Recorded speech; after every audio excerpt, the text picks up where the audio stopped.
Hello friends, the garden of GS में आपका स्वागत है। और इस समय स्टार्ट हो रही है केजीएस की बीपीएससी की टेस्ट सीरीज़, और जिसमें ये वर्ल्ड ज्योग्राफी टेस्ट सेकंड है और 2 पार्ट इसके हो चुके हैं और तीसरा पार्ट है 51 क्वेश्चन नंबर से है ये। तो ये क्वेश्चन है, ग्रीन हाउस गैस दी हुई है और उनका वायुमंडलीय जीवन काल दिया हुआ है। मीथेन का जीवन काल 12 साल होता है। नाइट्रस डाइऑक्साइड का जीवन काल 109। SF6 सल्फर हेक्साफ्लोराइड का 1000 से भी ज़्यादा होता है और CFC का होता है 102। तो इस तरह से आपका ऑप्शन सी हो जाएगा। नेक्स्ट क्वेश्चन है, मध्य महासागरीय कटक और सागर तल प्रसरण के संबंध में कौन सा कथन सही है। मध्य महासागरीय कटक सक्रिय ज्वालामुखी और मैग्मा के ऊपर उठने वाले क्षेत्र हैं। ठीक है, ये होता है 2 प्लेटें आपस में एक दूसरे से अलग हो रही होती हैं, तो यहाँ पर मैग्मा धरातल से अंदर आता है। ठीक है, और इसी से ये कटक बनते हैं। ठीक, तो ये सक्रिय ज्वालामुखी और मैग्मा के ऊपर उठने वाले क्षेत्र। ठीक है, ये मध्य महासागरीय परपटी कटकों के पास नई और उनसे दूर पुरानी होती जाती है। हाँ ठीक है, सागर तल प्रसरण सिद्धांत यही कहता है कि जितना दूर जाती है कटक से वहाँ की चट्टानें पुरानी होती हैं और कटक के पास की चट्टानें सबसे नई होती हैं। तो ये ठीक है। अवसादों की मोटाई कटकों के पास सबसे अधिक होती है। नहीं, इधर जैसे बढ़ते जाते हैं इधर अवसादों की मोटाई ज़्यादा होती है, यहाँ पे थोड़ा कम होती है। मध्य महासागरीय कटकों के पास भूकंप महासागरीय प्लेटों के महाद्वीपीय प्लेटों के नीचे धंसने से। ये कह रहे हैं कि महासागरीय प्लेट ये है और इनके नीचे महाद्वीपीय प्लेट के धंसने से नहीं। ये होता है जब कन्वर्जेंस होता है। ठीक है, और ये है डाइवर्जन, जिसमें 2 प्लेटें अलग हो रही हैं एक दूसरे से। ठीक है, तो ये ऑपोजिट हो गया इसके। तो ऑप्शन 4 हट जाएगा, 2 ऑप्शन हट गए। ऑप्शन 3 हटा दीजिए, ऑप्शन ए 51 का आंसर ए हो जाएगा। 53 है, जलवायु प्रकार दिया हुआ है और कोपेन का जलवायु कोड दिया है। इसमें उष्णकटिबंधीय मानसूनी जो जलवायु है उसको AM बोलते हैं। M से मानसून होता है और A से उष्णकटिबंधीय। ठीक है, उपोष्णकटिबंधीय मरुस्थल, अब मरुस्थल के लिए ये यूज़ करते हैं W को। ठीक है, तो ये हो जाएगा उपोष्णकटिबंधीय मरुस्थल 3। अब देखिए इन दोनों से ही आंसर आपका निकल आएगा, A1 B3।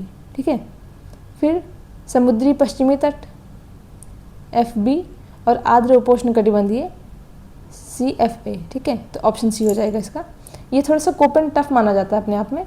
इसके लिए आपको मैं अलग से, अगर आप बोलेंगे तो अलग से मैं एक वीडियो बना करके इस कोपेन की जलवायु को पढ़ा दूंगी। नेक्स्ट है, काला सागर के संबंध में कौन सा कथन सही है। काला सागर रूस की काला सागर के साथ सबसे लंबी तटरेखा है। नहीं, असत्य ही पूछा है इन्होंने, और रूस की नहीं है। सबसे लंबी जो तटरेखा है वो है यूक्रेन की, फिर है टर्की की। ठीक है, तो यही आपका आंसर हो गया। वैसे नेक्स्ट भी देख लेते हैं। क्रीमिया प्रायद्वीप इसके उत्तरी जल क्षेत्र में फैला हुआ है। ठीक है, यह जल डमरू मध्यों की एक श्रृंखला के माध्यम से भूमध्य सागर से जुड़ता है। ठीक है, सबसे पहले भूमध्य सागर है, फिर एजियन सागर है, फिर यहाँ पे डार्डनस जल संधि है, मरमरा सागर है। इसके बाद मरमरा सागर के बाद में फिर है वॉस्पोरस जल संधि, फिर ब्लैक सी के बाद में फिर है केरिच जल संधि और फिर है एजोव सी। तो ठीक है, यहाँ पे ये काला सागर हो गया और ये बहुत यहाँ मेडिटेरेनियन है, तो एक श्रृंखला से जुड़ा हुआ है। ये भी कथन सही है। यह यूरोप और एशिया के बीच सीमा बनाता है। ये भी ठीक है। तो इसका आंसर हमें असत्य देखना है, तो ऑप्शन ए हो जाएगा। नेक्स्ट क्वेश्चन है, भूमिगत जल से निर्मित भू आकृतियों के संबंध में बताना है। चूना पत्थर वाले क्षेत्रों में रासायनिक घोल प्रक्रियाओं के कारण सिंकहोल और लैपीज का निर्माण होता है। ठीक है, सिंकहोल और लैपीज बनते हैं चूना पत्थर के क्षेत्र में। स्टेलेक्टाइट और स्टेलेग्माइट के निक्षेपण से बनने वाली आकृतियाँ हैं जो कैल्शियम कार्बोनेट के अपक्षयण से बनती हैं। ठीक है, ये भी काष्ठ स्थलाकृति का विकास मुख्य रूप से भूमिगत जल द्वारा होने वाले यांत्रिक अपर्दन के कारण होता है। ये गलत है, तो इसका आंसर हो जाएगा ए। ठीक है, नेक्स्ट क्वेश्चन है, स्थलीय पारिस्थितिक तंत्रों में नाइट्रोजन स्थिरीकरण के संबंध में निम्नलिखित कथनों पर विचार करना है। जैविक नाइट्रोजन स्थिरीकरण मूल रूप से मिट्टी के द्वारा में पारिस्थितिकी तंत्र में कवक जैसे यूकैरियोटिक जीवों द्वारा किया जाता है। ठीक है, नाइट्रोजन स्थिरीकरण के लिए जिम्मेदार एंजाइम नाइट्रोजनस वायुमंडलीय ऑक्सीजन की उपस्थिति में कुशलतापूर्वक काम करता है। ये भी ठीक है। तड़ित वायुमंडलीय जलवायु को सीधे अमोनिया में बदल देता है, जो वर्षा के माध्यम से मिट्टी में जमा हो जाता है। ठीक है, क्वेश्चन देखिए क्या बोला है। ये पूछा है कौन सा गलत है, ठीक है। अब देखिए आप, ये है पहला, इसमें इन्होंने कहाँ कहाँ पे फंसाया है हमें, ध्यान से देखिएगा वरना ये हम सारे ही सही कर देंगे। इसमें गलत पूछा है तो ये तीनों ही गलत हैं, क्योंकि यहाँ पे यूकैरियोटिक जो है इसकी जगह पे प्रोकैरियोटिक होता है। यूकैरियोटिक जीव नाइट्रोजन स्थिरीकरण नहीं करते हैं, ठीक है, तो इस वजह से ये गलत हो गया। और नाइट्रोजन स्थिरीकरण के लिए जिम्मेदार एंजाइम जो है, ये नाम वायुमंडलीय ऑक्सीजन की उपस्थिति में ये जो नाम है ये गलत दिया हुआ है, ठीक है। तीसरा है तड़ित वायुमंडलीय जल नाइट्रोजन को सीधे अमोनिया में बदल देता है, ये गलत है, ठीक है। तो इसलिए ये तीनों आंसर ऑप्शन गलत हो जाएंगे। नेक्स्ट क्वेश्चन है 57, तुर्की जल डमरू मध्य के संबंध में निम्नलिखित कथन पर विचार करना है। डार्डनेस जल डमरू मध्य एजियन सागर को मरमरा सागर से जोड़ता है, ये ठीक है स्टेटमेंट। आप इसको मैप से एटलस से देखेंगे तो क्लियर हो जाएगा। वॉस्पोरस जल डमरू मध्य मरमरा सागर को काला सागर से जोड़ता है, ये भी ठीक है। ये दोनों ही आपके ऑप्शन ठीक है, तो ऑप्शन सी हो जाएगा इसका। नेक्स्ट क्वेश्चन है उत्तरी प्रशांत महासागर में वायुमंडलीय धाराओं के संबंध में बताना है। क्यूरोशियो जलधारा एक ठंडी महासागरीय धारा है। देखिए ये है रशिया वाला पोर्शन, यहाँ है जापान, ठीक है, यहीं पर धारा है, ये है ओयोशियो और ये है क्यूरोशियो, ठीक है। क्यूरोशियो है गरम हॉट और ये है कोल्ड, ठीक। अब आप देखिए क्यूरोशियो एक ठंडी धारा है, इसमें उल्टा दे दिया, ये है क्यूरोशियो, ये ठंडी नहीं है, ये गर्म है, तो ये आपका गलत हो गया और सही पूछा है हमसे। ओयोशियो एक गर्म धारा है, नहीं, ओयोशियो सी फॉर कोल्ड, ठंडी धारा, तो ये दोनों ही गलत हो गए। नेक्स्ट क्वेश्चन, हिमनदीय स्थल रूपों के संबंध में विचार करना है। फियोर्ड गहरे हिमनदीय गर्त होते हैं जो समुद्री जल से भरकर खड़ी ढाल वाले तटीय खाड़ियों का निर्माण करते हैं, ठीक है। लटकती घाटियाँ तब बनती हैं जब सहायक हिमनद मुख्य हिमनद की तुलना में कम गहराई तक अपर्दन करते हैं। हाँ, कि उससे एक गहरा है, दूसरा थोड़ा उससे उथला है, तो ये हमको लटकता हुआ प्रतीत होता है ऊपर वाला, ठीक है, तो ये भी ठीक है, तो इसका आंसर सी हो जाएगा। नेक्स्ट क्वेश्चन है निम्न में से कौन सा विकल्प निम्न में से कौन सा विकल्प महासागरीय तल की विशेषता के रूप में महाद्वीपीय मग्न तट का सही वर्णन करता है। अब महाद्वीपीय मग्न तट की बात हो रही है, देखिए नाम से ही क्लियर है महाद्वीप का किनारा, लेकिन मग्न तट मतलब ये समुद्र में डूबा हुआ है, ठीक है। अब समुद्र में जो डूबा हुआ है वो ये ऐसे आता है ढाल, ठीक है, पहले मग्न तट, ढाल, फिर आता है प्लेन, फिर गर्त, ये प्लेन, और ये हो गए कटक। अब आप देखिए ये गहरी महासागरीय खाई, ये खाई हो गई, ज्वालामुखी मध्य महासागरीय कटक, ये कटक हो गया, जलमग्न महाद्वीपीय किनारा ये वाला हो गया, और समुद्र का सबसे गहरा हिस्सा ये भी खाई हो गई, ट्रेंच। तो इसका आंसर हो जाएगा बी, जलमग्न महाद्वीपीय किनारा। नेक्स्ट क्वेश्चन है सूर्य और चंद्रमा के समकोण पर होने और उनके गुरुत्वाकर्षण बलों के एक दूसरे को बेअसर करने की स्थिति में जो ज्वार उत्पन्न होता है उसको क्या बोलते हैं। देखिए एक तो होता है, यह है पृथ्वी, ये हो गया सूर्य यहाँ पे, और एक हो गया चंद्रमा। ये जब समकोण पर होते हैं तो ये अपनी तरफ गुरुत्वाकर्षण लगा रहा होता है, ये अपनी तरफ, इस वजह से इस समय ज्वार बहुत बड़े नहीं आते, तो इनको बोलते हैं लघु ज्वार, ठीक है।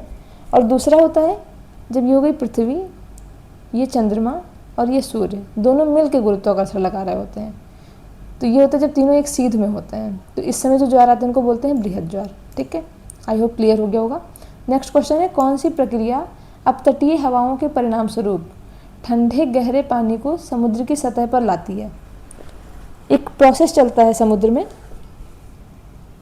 यहाँ की लहरें, एक ये तट हो गया, ये तट हो गया, यहाँ से समुद्र की हवाएं, समुद्र की लहरें चली दूसरे तट पे, यहाँ का पानी नीचे गया, इसको बोलते हैं डाउन वेलिंग। ये पानी नीचे ही एक धारा चली जिससे इधर आया, और इसलिए नीचे का पानी ऊपर आया, तो ये क्या हो गया अप वेलिंग। तो अब आप बताएंगे इसमें क्या आंसर हो जाएगा कि ठंडे गहरे पानी को समुद्र की सतह पर लाती है, ये प्रोसेस हो गया, इसको बोलेंगे अप वेलिंग, मतलब ऊपर लाना, तो ऑप्शन बी। नेक्स्ट क्वेश्चन है उष्णकटिबंधीय क्षेत्रों में सक्रिय वायुमंडलीय परिसंचरण क्षेत्र कोष्ठ जिसमें भूमध्य रेखा के निकट वायु ऊपर उठती है और उपोष्णकटिबंधीय क्षेत्रों में वायु नीचे उतरती है, इसको क्या कहा जाता है। देखिए ये है पृथ्वी, 3 तरह के कोस्ट होते हैं इसमें। एक तो ये सबसे ऊपर वाला हो गया, इसको बोलते हैं ध्रुवीय, ठीक है, ये हो गया फेरल, और सबसे नीचे वाला हो गया 0 डिग्री के पास, ये बोलते हैं हेड। तो ये क्या बोल रहे हैं क्वेश्चन में कि भूमध्य रेखा के निकट, ये हो गई भूमध्य रेखा, इसके निकट वायु ऊपर उठती है, उपोष्ण कटिबंधीय क्षेत्र में वायु उतरती है, इसको क्या कहा जाता है? तो ये कौन सा हो गया? ये हो गया हेडली, ठीक है। आप याद रखेंगे 0 डिग्री, 0 मतलब ऐसे होता है गोल गोल, और ये क्या होता है? हेड। तो 0 डिग्री के पास का हो गया हेडली, और पोलर के पास का ध्रुवीय का ध्रुव हो ही गया। बीच का जो बचा वो हो गया जैसे फेरी वाला चक्कर लगाता रहता है, तो चक्कर लगाने का मतलब बीच में घूमता रहता है, ठीक है। ऐसे ट्रिक से याद कर सकते हैं, बाकी अगर आपको याद है तो फिर बहुत अच्छी बात है। तो इसका आंसर हो जाएगा सी, हेडली कोस्ट। द्विपक्षीय और बहुपक्षीय व्यापार के संबंध में विचार करना है। द्विपक्षीय और बहुपक्षीय, ये जब भी ट्रेड की बात आएगी तो यहाँ पे WTO का बात आ जाएगी। मोस्ट फेवर्ड नेशन सिद्धांत केवल द्विपक्षीय व्यापार समझौतों की एक विशिष्ट विशेषता है, ठीक है। ये बताएं आप, मोस्ट फेवर्ड नेशन केवल द्विपक्षीय व्यापार संबंधों की समझौतों की एक विशिष्ट विशेषता है, ये गलत है, ठीक है। ये स्टेटमेंट गलत है, क्यों? क्योंकि क्वेश्चन में पूछा है गलत, और ये स्टेटमेंट अपने आप में सही है, लेकिन इस आंसर के अकॉर्डिंग क्या हो गया? ये गलत हो गया, क्योंकि मोस्ट फेवर नेशन हमेशा दो देश होते हैं वो आपस में एक दूसरे को देते हैं, ठीक है। व्यापार विचलन बहुपक्षीय व्यापार समझौतों की तुलना में द्विपक्षीय व्यापार समझौतों से अधिक जुड़ा है। नहीं, अगर 2 पक्ष व्यापार कर रहे हैं तो इनमें विचलन कम दिखाई देगा, अगर बहुपक्षीय हैं तो विचलन ज़्यादा होगा कि इनसे व्यापार करें कि इनसे करें कि इनसे करें, ठीक है। तो इसका आंसर हो जाएगा केवल बी, क्योंकि ये गलत है स्टेटमेंट, और इस क्वेश्चन के गलत के अकॉर्डिंग क्या हो गया? ये सही हो गया, ठीक। नेक्स्ट क्वेश्चन है, बागानी और भूमध्य सागरीय कृषि की विशेषताओं के संबंध में कौन सा विचार करें हैं? बागानी कृषि को स्थानीय पारिस्थितिकी तंत्र को संतुलित करने के लिए चक्रीय बहुकृषि प्रणाली द्वारा परिभाषित किया जाता है। नहीं, बागानी कृषि को चक्रीय से कोई मतलब ही नहीं है, तो ये गलत हो जाएगा आपका। भूमध्य सागरीय कृषि एक उच्च विशिष्ट वाणिज्यिक प्रणाली है जो मुख्य रूप से अंतर्राष्ट्रीय बाजारों के लिए प्रीमियम बागवानी और अंगूर की खेती, भूमध्य सागरीय जो कृषि है वो अंगूर की खेती के लिए बहुत फेमस है, तो इसका आंसर सही हो जाएगा, तो ये हो गया बी, ठीक है। नेक्स्ट क्वेश्चन है, गाजा पट्टी के संबंध में विचार करना है। गाजा पट्टी, इसके उत्तर और पूर्व में इजराइल से, ये है ऐसे, और ये है गाजा पट्टी, ठीक है। यहाँ पे भी इजराइल है, यहाँ पे भी इजराइल है, आई। दक्षिण पश्चिम में मिस्र स्थित है, और इधर साइड में इसके इजिप्ट यानी मिस्र स्थित है, तो ये ऑप्शन ठीक है। इसके पश्चिम और भूमध्य सागर के साथ एक तटरेखा है, और ये भूमध्य सागर है, मेडिटेरेनियन सी, तो ये भी ठीक है, तो ये ऑप्शन सी हो जाएगा। नेक्स्ट क्वेश्चन है, नागोर्नो काराबाख के संबंध में विचार करें। यह इजराइल और ईरान? नहीं, नागोर्नो काराबाख जो क्षेत्र है ये आर्मेनिया और अजरबैजान के बीच का है, तो ये गलत हो गया आपका, ठीक है। ये आर्मेनिया ने आधिकारिक तौर पर नागोर्नो काराबाख को एक स्वतंत्र देश के रूप में मान्यता दी है, ठीक है। तो नागोर्नो काराबाख को एक स्वतंत्र देश के रूप में मान्यता नहीं दी है, तो ये भी गलत हो गया, तो ये ऑप्शन हो जाएगा इसका डी, ठीक है। नेक्स्ट क्वेश्चन है, निम्न देशों को उत्तर से दक्षिण में व्यवस्थित करना है। Estonia, Latvia, Lithuania, Denmark. ये सबसे पहले आता है एस्टोनिया नंबर 1 पे, दूसरे पे आता है लातविया, तीसरे पे है डेनमार्क, और फिर चौथे पे है लिथुआनिया। 1 2 4 3 है कोई option? Option C. Next question है, निम्न में से किस महाद्वीप में जनसंख्या वृद्धि दर सबसे ज़्यादा है? जनसंख्या वृद्धि दर जो सबसे ज़्यादा है वो है दक्षिण अमेरिका में, ठीक है। आपको यकीन नहीं हो रहा होगा, लेकिन सबसे ज़्यादा जनसंख्या वृद्धि दक्षिण अमेरिका में है, दर की बात कर रहे हैं, ठीक है। और उसके बाद अफ्रीका में। फुटलूज उद्योगों की विशेषताओं के संबंध में कौन सा कथन सही है? जो फुटलूज उद्योग होते हैं इनमें ये होता है कि वेस्ट मटेरियल ज़्यादा नहीं निकलता है, तो इनमें प्रदूषण नहीं होता है, ठीक है, मतलब कम होता है। इसके लिए अत्यधिक कुशल श्रमिकों की आवश्यकता होती है, ठीक है। हीरा और सेमीकंडक्टर फूट लूज उद्योग के उदाहरण हैं। ठीक है, सही है ये। तो आप समझ गए कि अगर सेमीकंडक्टर है तो फिर इसलिए फूट लूज हो रहा है क्योंकि प्रदूषण भी कम हो रहा है, अत्यधिक कुशल श्रमिक भी इसीलिए चाहिए। तो ये ऑप्शन डी हो जाएगा इसका 70 का। चतुर्थक और पंचमक गतिविधियों के संबंध में निम्नलिखित कथन पर विचार करें। चतुर्थक गतिविधि में अनुसंधान और विकास शामिल है, जो विशेष ज्ञान और तकनीकी कौशल पर आधारित उन्नत सेवाओं का प्रतिनिधित्व करती है। ठीक है, जो चतुर्थक सेवाएं हैं उनमें अनुसंधान और विकास शामिल है, जिसमें ज्ञान और विशेष कौशल चाहिए होता है। ठीक है। पंचमक गतिविधियां ऐसी सेवाएं हैं जो नए और मौजूदा विचारों के सृजन, पुनर्व्यवस्था और व्याख्या पर केंद्रित होती हैं। ये भी ठीक है, तो इसका ऑप्शन हो जाएगा सी। नेक्स्ट क्वेश्चन है, निम्न में से कौन से ट्रांस कैनेडियन रेलवे के अंतिम शहर हैं? ये वैंकूवर से हैलिफैक्स तक चलती है। ऑप्शन बी इसका, ये कनाडा है, तो इधर है वैंकूवर और इधर है हैलिफैक्स। ठीक है, तो ये इधर चलती हैं और ये बहुत इंपॉर्टेंट है कनाडा के लिए, क्योंकि यहाँ पे कई सारी जो गेहूं की मंडियाँ हैं उनसे होकर के जाती हैं और वहाँ के जो प्रमुख बहुत सारे स्थल हैं वो औद्योगिक स्थल, वो सब इससे जुड़े हुए हैं। नेक्स्ट क्वेश्चन है, निम्नलिखित कथनों पर विचार करें। कृषि घनत्व को कुल जनसंख्या को शुद्ध कृषि क्षेत्र से विभाजित करने पर परिभाषित किया जाता है। नहीं, कुल जनसंख्या से जो निकालते हैं वो भौगोलिक घनत्व हो जाएगा और यहाँ कृषि घनत्व को कुल कृषि जनसंख्या से निकालते हैं कि कृषि पर कितने घरों की जनसंख्या डिपेंड है। तो ये दोनों उल्टा हो गया है, भौगोलिक घनत्व कुल जनसंख्या बटे शुद्ध कृषि क्षेत्र और कृषि घनत्व जो होता है वो कुल जनसंख्या से निकालते हैं। ठीक है, मतलब भौगोलिक घनत्व कुल जनसंख्या से और कृषि घनत्व कुल कृषि जनसंख्या से, तो ये दोनों उल्टे हो जाएंगे। तो कौन सा सही है? डी। नेक्स्ट क्वेश्चन है, वैश्विक स्तर पर किस विशिष्ट जलवायु क्षेत्र को व्यावसायिक अंगूर उत्पादन के लिए प्राथमिक क्षेत्र के रूप में मान्यता प्राप्त है? अभी एक क्वेश्चन आपने पढ़ा, अंगूर की खेती के लिए कौन सा क्षेत्र फेमस है? भूमध्य सागरीय। नेक्स्ट क्वेश्चन है, जनसंख्या संक्रमण के सिद्धांत के चरण 2 के संबंध में विचार करें। जनसांख्यिकी संक्रमण के दूसरे चरण की विशेषता तीव्र जनसंख्या वृद्धि है। ठीक है, क्यों? इसके दौरान प्रजनन दर उच्च बनी रहती है और मृत्यु दर में गिरावट आने लगती है। ये ठीक है, तो दोनों ही ऑप्शन ठीक है, तो आंसर सी हो जाएगा। यूरोपीय नदियों के संबंध में निम्नलिखित कथन पर विचार करें।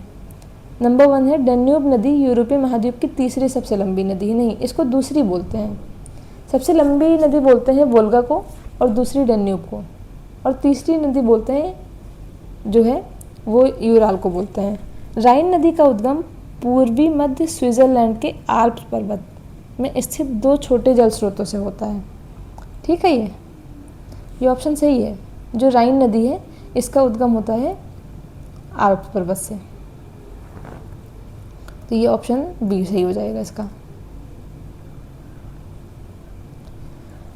भौगोलिक क्षेत्रों के संबंध में निम्नलिखित कथन पर विचार करें। औद्योगिक क्षेत्र वह क्षेत्र होता है जहां सभी लोग एक या अधिक विशिष्ट विशेषताओं को साझा करते हैं। ठीक है, ये नहीं, औद्योगिक क्षेत्र तो दूसरी चीज़ हो जाती है जहाँ सभी लोग एक या अधिक विशिष्ट विशेषताओं को साझा करते हैं। नहीं, वहाँ पे तो अलग अलग तरह के डाइवर्सिफिकेशन होता है। कार्यात्मक क्षेत्र वह क्षेत्र होता है जो एक केंद्रीय नोड के आसपास स्थित होता है, जहाँ सभी भाग आपस में जुड़े होते हैं और समन्वित रूप से काम करते हैं।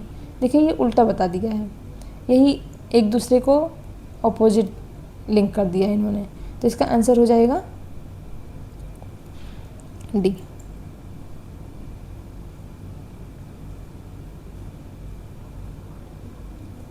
नेक्स्ट क्वेश्चन है, पनामा नहर के संबंध में निम्नलिखित कथन में से कौन सा सही है? ये लगभग 80 किलोमीटर लंबा है जो अटलांटिक और प्रशांत को जोड़ता है। ठीक है, ये संयुक्त राज्य अमेरिका के प्रशासनिक नियंत्रण में है। नहीं, ये संयुक्त राज्य अमेरिका नहीं, पनामा के नियंत्रण में है। तो ऑप्शन आपका अगर ऑप्शन 2 हटा दें तो दोनों हट गए, ए सही है, तो इस तरह से आंसर सी हो जाना चाहिए।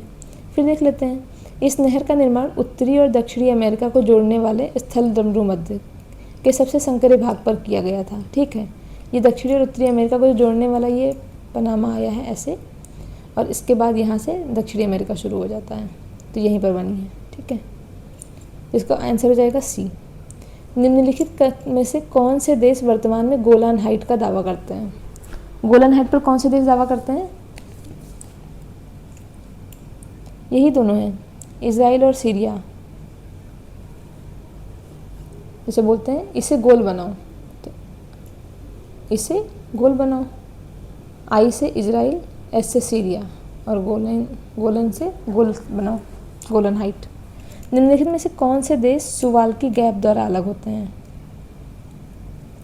सुवाल्की गैप का है, ये थोड़ा कम सुना होगा आपने, लेकिन ये है पोलैंड और लिथुआनिया के बीच में ये सुवाल्की गैप है, यूरोप का पार्ट है ये, ठीक है। तो 80 का ए हो जाएगा। बिग इंच पाइपलाइन का उपयोग विशेष रूप से किसके परिवहन के लिए किया जाता है? ये पानी के लिए किया जाता है, बिग इंच पाइपलाइन। शिकारी संग्राहक समाजों में शिकार और संग्रहण की आर्थिक भूमिकाओं के संबंध में विचार करना है। संग्रहण की तुलना में शिकार से मिलने वाले प्रतिफल में अधिक परिवर्तनशीलता होती है। हाँ, क्योंकि संग्रहण में हमने रख रखा है, उसकी तुलना में शिकार में परिवर्तनशीलता ज़्यादा है, कभी मिल गया कभी नहीं मिला, ठीक है। तो ये ऑप्शन ठीक है। संग्रहण अर्थव्यवस्था के अंतर्गत आजीविका का एक अपेक्षाकृत अधिक भरोसेमंद आधार सुनिश्चित होता है। हाँ, वही चीज़ संग्रहण में आपने रख रखा है, तो वो शिकार की तुलना में संग्रहण में जो है एक ज़्यादा भरोसेमंद आधार है आपके पास, ठीक है। तो ये ऑप्शन सी हो जाएगा। घाटी स्थल रूपों के संबंध में निम्नलिखित कथन पर विचार करें। एक गॉर्ज आमतौर पर कैनियन की तुलना में अधिक संकरा और ढलानदार होता है, ठीक है। ये गॉर्ज संकरा होता है और कैनियन चौड़ा होता है। ये दोनों ही मुख्य रूप से नदी के कटाव और विवर्तनिक प्रक्रियाओं द्वारा बनते हैं। हाँ, गॉर्ज और कैनियन दोनों नदी के द्वारा बनते हैं, तो ये भी सही है। तो ऑप्शन सी हो जाएगा। अल नीनो के कारण उत्तरी अमेरिका के पश्चिमी तट पर समुद्र की सतह के तापमान में असामान्य वृद्धि होती है। अल नीनो के कारण उत्तरी अमेरिका बोल रहे हैं, नहीं उत्तरी अमेरिका नहीं, दक्षिणी अमेरिका। ये जो ये है, ये पोर्शन पेरू तट वाला, ये है पेरू का तट, दक्षिणी अमेरिका की बात हो रही है। तो ये ऑप्शन आपका गलत हो गया। इसका संबंध व्यापारिक पवनों के कमज़ोर पड़ने, पूर्वी प्रशांत महासागर में ठंडे जल के ऊपर उठने, अपवेलिंग प्रक्रिया के बाधित होने से है, ठीक है। क्योंकि अपवेलिंग में क्या होता है, नीचे का ठंडा जल ऊपर आता है, तो ठंडा जल ऊपर आने से पेरू की जलधारा ठंडी जलधारा होती है, लेकिन अपवेलिंग प्रक्रिया बाधित हो गई और व्यापारिक पवनें कमज़ोर हो गई, इसलिए यहाँ पर पेरू की जलधारा जो है वो उसकी जगह पर गर्म जलधारा हो जाती है। ये अल नीनो का प्रभाव इसी को बोलते हैं। तो ए सही है, ए गलत है, आर सही है, ठीक है। नेक्स्ट क्वेश्चन है, कोरियोलिस बल ध्रुवों पर अधिकतम होता है और भूमध्य रेखा पर अनुपस्थित होता है, ठीक है। ये कोरियोलिस बल का परिणाम अक्षांश के सीधे समानुपाती होता है, हाँ। और भूमध्य रेखा मतलब 0 डिग्री, और 0 मतलब समानुपाती, मतलब यहाँ पे जब भूमध्य रेखा पे अक्षांश 0 तो कोरियोलिस बल भी 0। तो ये ऑप्शन ठीक है आपका, 85 का ए। नेक्स्ट क्वेश्चन है, रीफ के प्रकार और विशेषताएं बतानी है। फ्रीजिंग रीफ है जिसमें बोलते हैं कि तट से जुड़ी हुई रीफ जिसके साथ एक उथला लैगून होता है। नेक्स्ट है बैरियर रीफ, अंगूठी के आकार की रीफ जो एक लैगून को घेरे रहती है। एटोल, जमीन से एक चौड़े और गहरे लैगून द्वारा अलग की गई रीफ। और पैच रीफ, महाद्वीपीय मग्न तट पर स्थित एक छोटी अलग थलग रीफ। अब आप इसको एक बार लिंक करें, क्या हो सकता है। सबसे पहले बैरियर रीफ देखते हैं, ज़मीन से एक चौड़े और गहरे लैगून द्वारा अलग की गई रीफ, ठीक है। आप देखिए ऑस्ट्रेलिया है ऐसे, ठीक है, और यहाँ पर है बैरियर रीफ। तो क्या है, ज़मीन से एक चौड़े और गहरे लैगून द्वारा अलग की गई, ठीक है। तो ये गहरा लैगून है जिसने अलग कर दिया इसको, ठीक है। तो ऑप्शन बी वाले कितने ऑप्शन हैं, बी का 3 एक ही ऑप्शन है। बाकी आप देख लीजिए, ए का 2 फ्रीजिंग रीफ, तट से जुड़ी हुई रीफ जिसके साथ एक उथला लैगून होता है। लैगून इसमें गहरी है और बैरियर रीफ में, और फ्रीजिंग रीफ में उथला लैगून होता है और ये तट से जुड़ी हुई होती है, ठीक है। तो A2 हो गया। फिर है सी एटॉल, एटॉल में होता है, एटॉल मतलब 8 को बना दें आप, तो ऐसे बनेगा 8। तो ऐसे ही अंगूठी के आकार की रीफ जो एक लैगून को घेरे रहती है, ये बीच में होती है लैगून और उसके चारों तरफ रीफ होती है, ठीक है। सी का 1 हो गया। डी पैच रीफ महाद्वीपीय मग्न तट पर स्थित एक छोटी अलग थलग रीफ, मतलब ये कहीं भी हो जाएगी। पैच रीफ अलग से, ये कोस्ट है तो यहाँ पे कहीं बनी हुई है, तो ये हो गई महाद्वीपीय मग्न तट पर बनी एक अलग थलग रीफ। ठीक है, नेक्स्ट क्वेश्चन है, वह कौन सी प्रक्रिया है जिसमें मृदा पानी से पूरी तरह संतृप्त हो जाती है और एक तरल द्रव्यमान के रूप में ढलान से नीचे की ओर सरकती है। मृदा पानी से संतृप्त हो जाती है। अब मृदा में अगर पानी आ गया तो क्या हो जाएगा, कीचड़ हो जाएगा ना। तो 87 का बी। टोम्बोलो के संबंध में निम्नलिखित कथन पर विचार करें। इसका निर्माण तटवर्ती प्रवाह द्वारा परिवहन की गई सामग्रियों के निक्षेपण से होता है। टोम्बोलो, ये थोड़ा कम सुना होगा, बट यह तटवर्ती प्रवाह द्वारा परिवहन की गई सामग्रियों के निक्षेपण से टोम्बोलो बनता है। ठीक है, यह रेत या कंकड़ के कटक द्वारा एक द्वीप को मुख्य भूमि से जोड़ता है। ठीक है, तो ये दोनों ही ऑप्शन ठीक है, इसका 88 का सी हो जाएगा। नेक्स्ट क्वेश्चन है, तृतीयक गतिविधियों के व्यापार और वाणिज्य क्षेत्र के संबंध में बताना है। रिटेलिंग की प्रक्रिया माल के वितरण का अंतिम चरण है। ठीक है, रिटेलिंग का मतलब होता है कि लास्ट में जहाँ पे कंज्यूमर के पास पहुँच गया। थोक विक्रेता अन्य व्यवसायों को माल बेचते हैं और आमतौर पर किसी गोदाम या कार्यालय से काम करते हैं। हाँ, थोक विक्रेता जो रहते हैं वो बाकियों को बेचते हैं माल, तो ये ऑप्शन 2 हो जाएगा। तो इस तरह से 89 का सी। निम्न में से कौन डूरंड रेखा का सही वर्णन करता है। डूरंड रेखा देखिए, जब इंडिया और पाकिस्तान थे एक में मिले हुए, तो ये था अफ़गानिस्तान और ये पूरा इंडिया था, तब डूरंड रेखा खींची गई थी और ये इस टाइम पे इंडिया और अफ़गानिस्तान के बीच का बॉर्डर थी। लेकिन अभी क्या हुआ, यहाँ पर आ गया पाकिस्तान, तो अब जो है ये इंडिया का इतना हिस्सा जो है इसको डूरंड बोलते हैं, इंडिया और अफ़गानिस्तान का जो 80 किलोमीटर वाला है, और बाकी पाकिस्तान और अफ़गानिस्तान के बीच का, तो पाकिस्तान और अफ़गानिस्तान की वास्तविक सीमा रेखा। ठीक है, तो ऑप्शन डी हो जाएगा। कालिनिनग्राद एक्सक्लेव के संबंध में निम्नलिखित कथन पर विचार करें। यह रूस का एक्सक्लेव है जो पहले जर्मनी का शहर कोनिग्सबर्ग था। ठीक है, ये रूस का है, पहले जर्मनी के पास था, उसको बाद में रूस ने उससे ले लिया। इसकी सीमा दक्षिण में पोलैंड से तथा पूर्व और उत्तर में लिथुआनिया से लगती है। ठीक है, ये आप देखेंगे तो यहाँ पे है एस्टोनिया, यहाँ पे है लिथुआनिया, ये है लाटविया, यहाँ पे इधर लाटविया आ जाता है, और यहीं पर जो है ये आ जाता है ये कालिनिनग्राद एक्सक्लेव। ठीक है, और इधर पोलैंड है, तो पूर्व में पोलैंड और उत्तर में लिथुआनिया से लगती है। ठीक है, तो ये ऑप्शन सी हो जाएगा। ब्रेन ड्रेन, इसका तात्पर्य विकासशील देशों से विकसित देशों की ओर कुशल पेशेवर के पलायन से होता है। ठीक है, जब विकासशील देशों से, जैसे इंडिया से जो टैलेंटेड लोग हैं, इंटेलिजेंट लोग, वो चले जाते हैं अमेरिका, तो उसको बोलते हैं ब्रेन ड्रेन। इससे विकासशील देशों को लाभ होता है नहीं, अब इंडिया को क्या लाभ होगा, अमेरिका को लाभ हो रहा है, तो ये गलत हो गया, ए सही हो गया। तो ऑप्शन ए 92 का। नेक्स्ट क्वेश्चन है, लेवांत। लेवांत की निम्नलिखित राजधानियों को उत्तर से दक्षिण दिशा में व्यवस्थित करना है।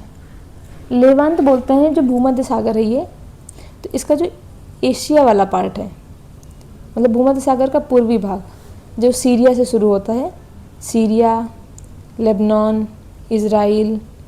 ठीक है, तो इसका आपको सीक्वेंस लगाना है। तो इसका सीक्वेंस है, सबसे पहले बेरूत, फिर दमिश्क, फिर यरूशलम, नहीं फिर अम्मान, और फिर यरूशलम, ये इनका सीक्वेंस है। ठीक है, तो ऑप्शन ए हो जाएगा। ये आप मैप से देखेंगे तो क्लियर हो जाएगा। अफ्रीकी साहिल क्षेत्र के निम्नलिखित कथन पर विचार करें। माली, नाइजर, बुर्किना फासो और सेनेगल, ये कौन से लैंड लॉक भू आबद्ध देश बोला है। तो लैंड लॉक कंट्री को इसमें से कौन कौन से हैं, देखो जो सेनेगल है वो जो अफ्रीका का ये वाला है यहाँ पे पड़ता है। ठीक है, तो ये तो हो गया लैंड लॉक, ये है नहीं, ये हो गया तटीय देश। सेनेगल हटा दे, ऑप्शन 4 हो गया। अब आप देखिए, माली है, बुर्किना फासो है, ए और 3 तो ही हैं। नाइजर भी है लैंड लॉक कंट्री, तो ये ऑप्शन बी हो जाएगा 94 का। नेक्स्ट क्वेश्चन है, गोलाकार बस्तियां झीलों या तालाबों के चारों ओर विकसित होती हैं जिनके केंद्र में एक सुव्यवस्थित क्षेत्र होता है। ठीक है, केंद्र में सुव्यवस्थित क्षेत्र का मतलब झील या तालाब और उसके चारों तरफ बस्तियां हो गई, तो ये ठीक है। तारा आकार की बस्तियां वहाँ होती हैं जहाँ कई सड़कें मिलती हैं, कोई सड़क इधर से आई, कोई इधर से आई, कोई ऐसे जा रही है, कोई ऐसे, तो ये तारा आकार की बस्तियां हो गई, ये भी ठीक है। टी आकार की सड़कें तिराहों के पास बनती हैं, जैसे ये है तिराहा ऐसे, तो ये यहाँ पे हो गई टी आकार की बस्ती, ये भी ठीक है। क्रॉस आकार की बस्तियाँ नदियों के किनारे पर विकसित होती हैं, ये ठीक है क्या? क्रॉस आकार की बस्ती चौराहों पे बनेंगी ना, नदियों के किनारे क्यों बनेंगी? नदियों के किनारे तो ऐसे ऐसे बनेंगी लंबवत, इधर बस गई, इधर बस गई, तो ये गलत हो जाएगा। तो ऑप्शन ए 95 का। नेक्स्ट क्वेश्चन है 96 नंबर क्वेश्चन, नदी प्रणाली और उनके महाद्वीप बताना है। अमेजॉन नदी कहाँ है? पता है सबको, दक्षिण अमेरिका। कांगो नदी कहाँ है? अफ्रीका। यांगजी चाइना की नदी है, एशिया। वोल्गा यूरोप की नदी है। अब आप मिला लीजिए इसको, 96 का हो जाएगा ए। नेक्स्ट क्वेश्चन है, कस्बों की विशेषताओं के आधार पर उनके कार्यात्मक वर्गीकरण कार्य बताना है। प्रशासनिक नगर उच्च स्तर के प्रशासनिक मुख्यालयों को सहायता प्रदान करते हैं, ठीक है। परिवहन नगर विशेष रूप से ऐसे बंदरगाह जो निर्यात और आयात गतिविधियों में संलग्न होते हैं। हाँ, निर्यात आयात कर रहे होंगे तभी वो परिवहन नगर होंगे। खनन नगर खनिज समृद्ध क्षेत्रों में विकसित होते हैं। और छावनी नगर मुख्य रूप से व्यापार और वाणिज्यिक गतिविधियों के कारण अस्तित्व में आए। छावनी नगर व्यापार और वाणिज्य के कारण अस्तित्व में आए।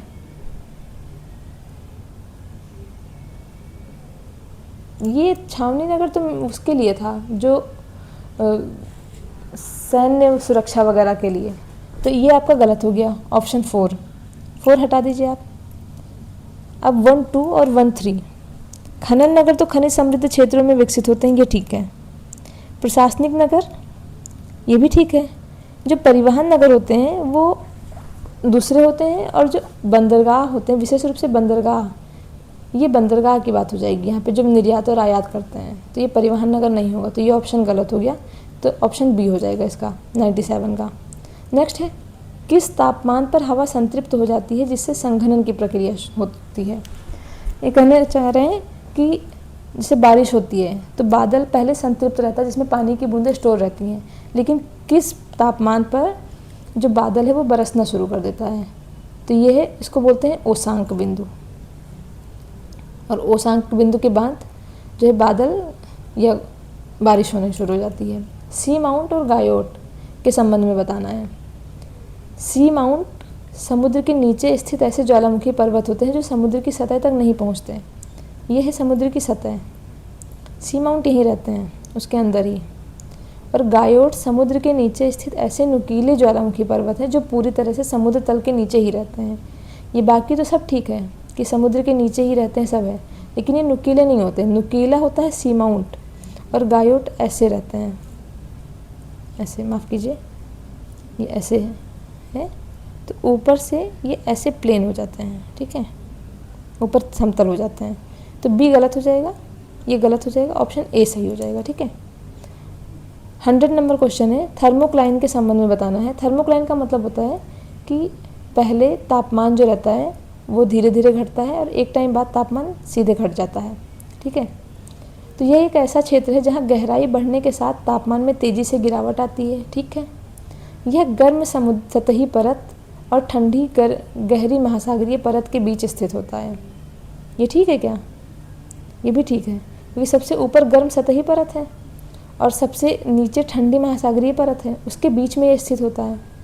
ध्रुवीय क्षेत्रों में तापमान के तीव्र ऊर्ध्वाधर अंतर के कारण यह क्षेत्र भली भांति विकसित होता है। नहीं, ये उल्टा बता रहा है, ध्रुवीय क्षेत्र में विकसित ही नहीं होता है, क्योंकि ध्रुवीय क्षेत्र में जो तापमान रहता है वो पूरे क्षेत्र का तापमान कम ही रहता है, ऊपर से लेकर के पानी के अंदर तक का सारा ही।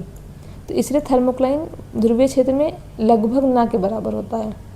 ये जितने 0 डिग्री के आसपास आप जाएंगे वहाँ ज़्यादा रहेगा कि तापमान तेज, ऊपर का तापमान ज़्यादा रहता है, नीचे का कम रहता है, तो ये तेज़ी से घटता है शुरू में, तो ये गलत हो जाएगा आपका, ए और ऑप्शन ए हो जाएगा 1 एंड 2।